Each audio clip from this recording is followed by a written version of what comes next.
Hi ಎಲ್ರಿಗೂ ನಮಸ್ಕಾರ. Welcome to Chaitravarshini ಪಾಕಶಾಲೆ.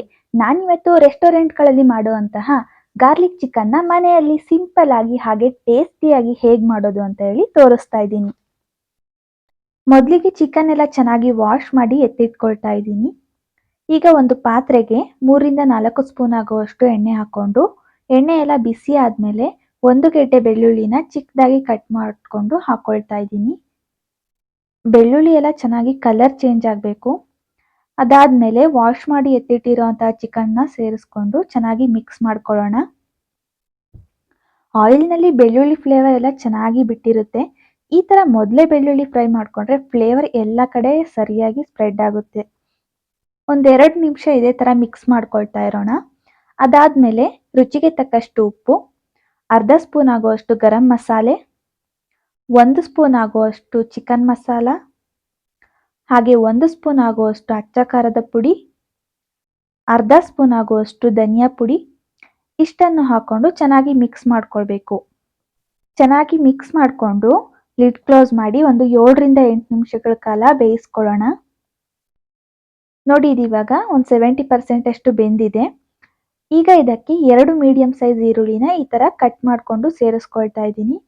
ಹಾಗೆ ಚೆನ್ನಾಗಿ ಮಿಕ್ಸ್ ಮಾಡಿಕೊಂಡು ಚಿಕನ್ ಪೂರ್ತಿ ಬೇಯೋವರೆಗೂ ಮುಚ್ಚಳ ಮುಚ್ಚಿ ಬೇಯಿಸ್ಕೊಳ್ಳೋಣ. ಚಿಕನ್ ಬೇಯೋ ಅಷ್ಟರಲ್ಲಿ ನಾವು ಸಾಸ್ಗಳನ್ನ ಮಿಕ್ಸ್ ಮಾಡಿ ರೆಡಿ ಮಾಡ್ಕೊಳ್ಳೋಣ. ಒಂದು ಬೌಲ್ಗೆ 1 ಸ್ಪೂನ್ ಆಗುವಷ್ಟು ವಿನೆಗರ್, 2 ಸ್ಪೂನ್ ಆಗುವಷ್ಟು ಸೋಯಾ ಸಾಸ್, 3 ಸ್ಪೂನ್ ಆಗುವಷ್ಟು ಟೊಮೆಟೊ ಸಾಸ್, ಇಷ್ಟನ್ನು ಹಾಕೊಂಡು ಚೆನ್ನಾಗಿ ಮಿಕ್ಸ್ ಮಾಡಿ ಎತ್ತಿಟ್ಕೊಳ್ಳೋಣ. ಹಾಗೆ ಇನ್ನೊಂದು ಬೌಲ್ನಲ್ಲಿ 3 ಸ್ಪೂನ್ ಆಗುವಷ್ಟು ಕಾರ್ನ್ಫ್ಲೋರ್ ಹಾಗೆ ಸ್ವಲ್ಪ ನೀರನ್ನು ಹಾಕೊಂಡು ಚೆನ್ನಾಗಿ ಮಿಕ್ಸ್ ಮಾಡ್ಕೊಳ್ಬೇಕು. ಇದನ್ನು ಕೂಡ ಸೈಡಲ್ಲಿ ಇಟ್ಟಿರೋಣ. ನೋಡಿ, ಅಷ್ಟರಲ್ಲಿ ಚಿಕನ್ ಬೆಂದಿದೆ. ಈಗ ಇದಕ್ಕೆ 4ರಿಂದ 5 ಎಸಲಾಗುವಷ್ಟು ಬೆಳ್ಳುಳ್ಳಿನ ಚಿಕ್ಕದಾಗಿ ಕಟ್ ಮಾಡಿ ಸೇರಿಸ್ಕೊಳ್ತಾ ಇದ್ದೀನಿ. ಹಾಗೆ ಒಂದು ಅರ್ಧ ಸ್ಪೂನ್ ಆಗುವಷ್ಟು ಶುಂಠಿನ ಕೂಡ ಚಿಕ್ಕದಾಗಿ ಕಟ್ ಮಾಡಿ ಸೇರಿಸ್ಕೊಳ್ತಾ ಇದ್ದೀನಿ. ಸ್ವಲ್ಪ ಕೊತ್ತಂಬರಿ ಸೊಪ್ಪು, ನಾವು ಮಿಕ್ಸ್ ಮಾಡಿಟ್ಟಿರೋಂತಹ ಸಾಸ್ ಹಾಗೆ ಕಾರ್ನ್ಫ್ಲೋರ್ ಮಿಕ್ಸ್ಚರ್ ಇಷ್ಟನ್ನು ಹಾಕೊಂಡು ಚೆನ್ನಾಗಿ ಮಿಕ್ಸ್ ಮಾಡ್ಕೊಳ್ಬೇಕಾಗತ್ತೆ. ಮಿಕ್ಸ್ ಮಾಡಿ ಗ್ರೇವಿ ಕನ್ಸಿಸ್ಟೆನ್ಸಿ ನೋಡಿಕೊಂಡು ನಮಗೆ ಹೇಗೆ ಬೇಕೋ ಹಾಗೆ ನೀರು ಹಾಕ್ಕೊಂಡು ಅಡ್ಜಸ್ಟ್ ಮಾಡ್ಕೊಳ್ಬೋದು. ಮುಚ್ಚಳ ಮುಚ್ಚಿ 1-2 ನಿಮಿಷ ಬೇಯಿಸ್ಕೊಂಡ್ರೆ ಸಾಕು. ನಮ್ಮ restaurant style garlic chicken ready ಆಗಿರುತ್ತೆ.